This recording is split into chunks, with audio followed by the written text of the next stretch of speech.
are singing. Lava, lava,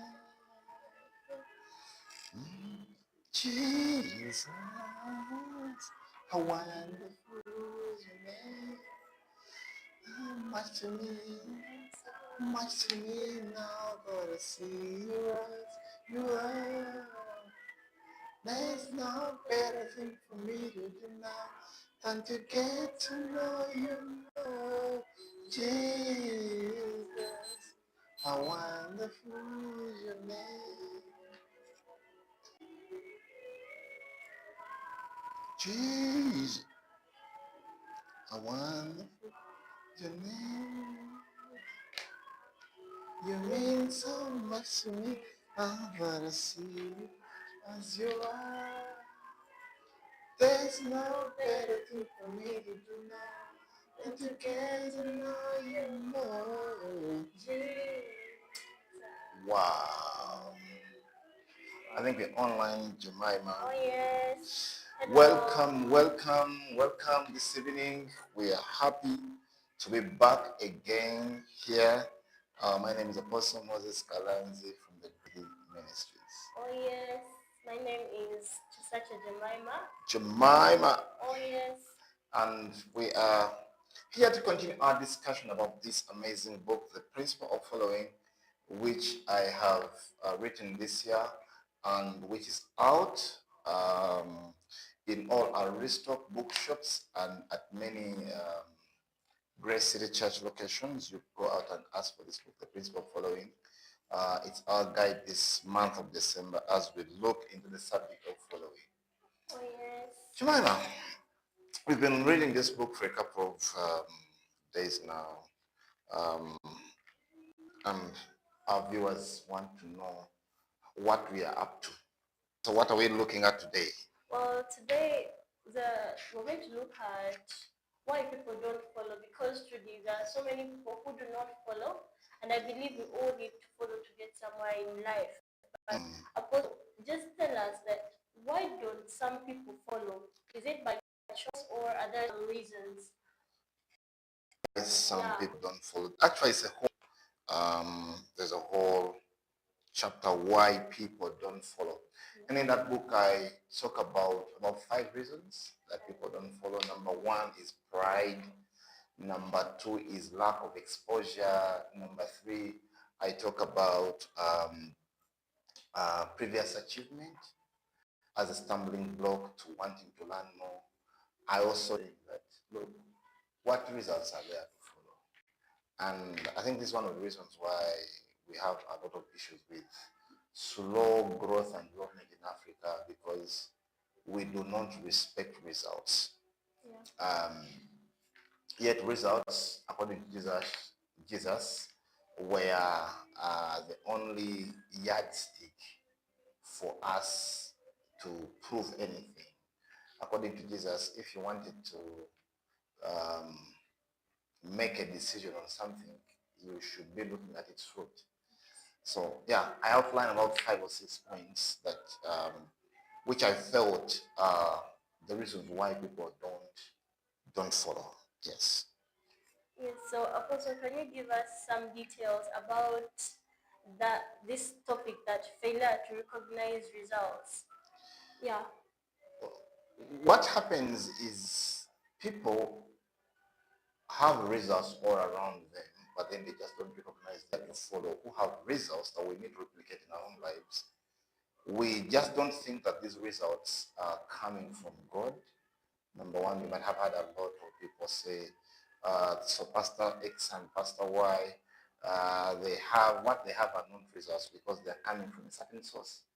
We are quick to attribute what we don't understand to the devil, and that's how we dismiss results. Don't follow is they just dismiss results as not coming from God. They just don't. What if that pastor, they relate the success to bad ways? Let me say that the devil gave them. Yeah. So how do I do in order to avoid that so that I can follow? I think just follow the results. Yeah. We ascribe a lot to the enemy, to Satan, but look, most people are denied of the opportunity to progress in life, because Yeah. they are simply just shut your ears to what Satan is saying and just follow the people that you need to follow. It is a surprise that people have domesticated dimensions of God, which we need in our own lives to be able to get where we're supposed to go. So we just simply dismissing them because of hearsay. Yeah, it's easy to downplay people's success until you achieve the same. Everyone, when they get to a certain point, they want to recognize that they've got to a certain point, but they're not ready to recognize that others have gone to have achieved a certain level of success that we need to replicate in our own lives. I think the fact that we may not be privy to the full details of what has happened in their lives, the journey they have been, the processes they've gone through to get them to where we are easy to dismiss their results, and we don't follow them. But I write in this book and say, if I find a person holding a big jerry can or a big vessel of water with, say, the smallest finger, it might be easy for me to think that that thing is not heavy. Yes. But we discount the fact that a person has been at it for many years. Whenever a person has been at it for many years, God gives them a certain grace that they're able to do things quite easily, which makes us not even believe that it's God at work. Yeah. But people have worked with God for many years. And some people overlook it. They think it's just an. How does pride really prevent us from following? Well, pride makes people not. One of the things that I can say is that pride has its source in lack of wisdom. And what pride makes us. One day I was speaking to a gentleman and I was telling him about the need to get somebody to saying, I don't need anyone to tell me what I need to know. I already know. Yeah. I said, wow. We constantly need others who are ahead of us to help us navigate around certain obstacles to be able to achieve the very best that we can become. Most people have settled with good, not with the best, because of pride. Yes. Yeah, Apostle, there is also this one time that you say that the only place where you can settle, like when everything is done, that is the cemetery. But if you're still living, there is always increase. There is always more. Improvement. There is always more. Oh, yes. There's always more. There's always more higher levels. There's always more for us to attain. There's always more for us to reach. Yeah. And that is also following. But when I'm proud, I can never reach there. Actually, in this small book, I've said that until you are required to follow, you may not know how proud you are. Until you are required to follow another person. Most people think that's basically lack of exposure. People don't know what works elsewhere. That will make them not want to follow another person. Yeah.